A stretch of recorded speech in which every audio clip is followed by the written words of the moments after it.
I sometimes suspect that as tenants we don't realise what a big operation Wrekin Housing really is. It has around 13,000 homes across large swathes of Shropshire, Staffordshire and Telford and Wrekin, including over 700 apartments in Shire Living schemes like ours, giving homes to around 1,000 people. And it's growing at a pace, with another 4 Shire Living schemes already being built or about to start in Whitchurch, Newport, Donnington Wood and Shrewsbury, and more in the pipeline. The schemes all differ, and some have features others lack. So who decides what goes where? Do they listen to existing tenants about what works and what doesn't, and are they getting better as time goes on? The man who should know is Simon Thompson, Wrekin's Director of Development, and he came along to the September meeting of Shire Living Voices representatives to explain. As part of the development strategy, we aligned it really closely with the care and support strategy. So we worked really closely with Paula and the team when they were drafting the care and support strategy. And as part of that strategy, what we did is we did a needs assessment. So we had an external consultant come into the group, and he worked with us and the teams to go out across our operational areas, so the different counties in which we work in, to look at, well, where is there a need for older persons accommodation? And that's really driven where we focus our attention of where we want to build older persons accommodation. And you'll see that because at the moment we're not looking for opportunities in Staffordshire just at the moment, because the needs assessment told us we'd just done a big programme of extra cares in the Staffordshire area, so we said, well, don't do any more for the time being. So we don't. So that's the specific aim in the development strategy that's linked to older persons. So that the aim is to deliver a range of new homes aimed at meeting the needs of our older customers. And as you can see, that's what we're doing, or what we've done to date. So in those 2,316 homes, 531 of them will be aimed at older persons. That's 23% of the programme. Now, 23% might not sound a lot, but it's a really big commitment from the group. And in our operational areas, we are the biggest developers of older persons accommodation. So in Shropshire and Telford and Wrekin, nobody builds as much older persons accommodation as the Wrekin Housing Group. So it's a real commitment from us, isn't it, that we're really committed to keep on providing for older people in our area. Each development involves a multitude of players, from builders to local councils as well as government funding bodies, but Simon insists the experts in Wrekin's retirement living operation are key to any decision. So care and support have said yes, the local authority have said yes, we've got a site, we know it can fit an extra care, so now it's about, well, let's shape the opportunity. So our developer partner will employ an architect, and he'll put together a draft layout. And what we'll then work very carefully with Paul and the team to say, well, if we do this, we think we can fit 78 apartments on there. What kind of apartments do you want? So Paul will say to us, well, actually we want more 2 beds than 1 bed, so we need more 1 beds in this location. Or we might need some bungalows. So we'll try and shape it around what Paula says. And also it'll be around what facilities in the particular development as well. You know, how big's the brasserie going to be? What other facilities do we need in there? So we'll shape it with the aid of Paula and the team. All the way through the process, we keep on going back to the experts on older persons accommodation, which is our care and support team. They know what the needs of our customers are, much better than us as a development team. We know a bit, but these guys know exactly what you guys are telling them that you need in your accommodation.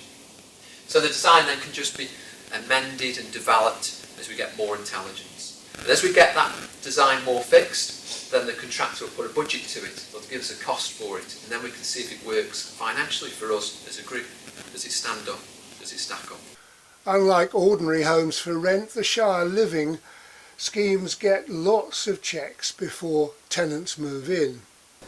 We take the building and we have a 4 to 6 week commissioning period where we can just make sure we understand the building, we do a lot of health and safety compliance type works, and we really get a head around the building to make sure it's ready for you when you do eventually move in after that 4 to 6 week commissioning period. And that's really important because, again, it's about safety, isn't it? And making sure that building's ready for you. Interior design gets lots of attention too, with input from tenants in some cases and external designers brought in before a final scheme is chosen. Several times I heard the claim that the target was to create a 5-star hotel experience, along of course with the right features to make the places safe and easy to live in for older people. We did, for our Newport scheme, we did have some tenants from the coppice actually sitting on the panel, and we had 3 interior designers come in and give their presentation, and we chose which interior designer we felt would meet the needs and gave a better perspective of interior design. So we do consult with tenants. The most recently completed Shire Living scheme, Springwood at Shifnal, doesn't have as much public space as earlier ones, which led Shire Living representative Roger Scott Dow to ask why. On a visit to Shifnal, Spring. that we had a few weeks ago, one thing that I noticed was the restaurant and rest area, lounge area, was small to look at and sort of ran into each other. I just wondered what the thinking there was, and if it's going to continue through all of these new developments that way. It all depends on where the development is. So I think the feedback was that the expectation was that people want to go and use the town in Shifnal. So we shaped the communal areas according to what the more local amenities are. That's what we tend to do, isn't it? So I'd also recently visited the scheme and it seemed curiously different to others, which led me to ask, so this isn't a form of shrinkflation then? You're not getting meaner with your public spaces as you move further down the line and things cost more? Because I've just been to, my colleague here, I've just been to the Shifnal one and it feels mean, to be frank. The car park is tiny. You've combined the restaurant and the residence lounge into one space, and there's a fairly small multi-function room, and that's it. Whereas if you put that against, and I've been around most of the others now, if you put that against the others, it really does look as if you said, "Oh, we can't afford to do this properly anymore, so we're going to shrink it all down." I think it's what is the space that we have to develop, isn't it? And we have to. It's also, I assume, the balance between the number of apartments and therefore your income and the available space.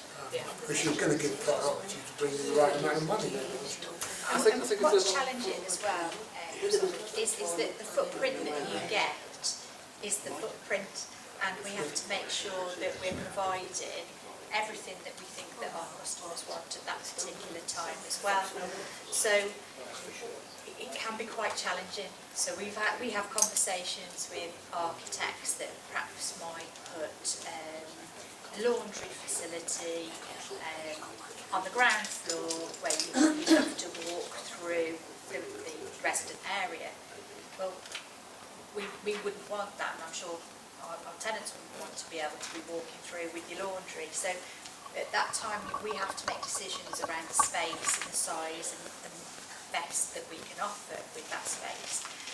Springwood has got quite a lot of outdoor space, which is very nice to look at, and the balconies, large balconies, and it's in an area, like Simon said, there's lots of facilities in the Shifnal area and people go in and out more. And Jacob will probably tell you about the catering facility at Springwood. He's very busy, he's very popular as well. So the scheme as it is we have to make the best use of that space. That space. I think if you want a fair comparison, if you've been to one of the McCarthy and Stone developments, the old people ones. No.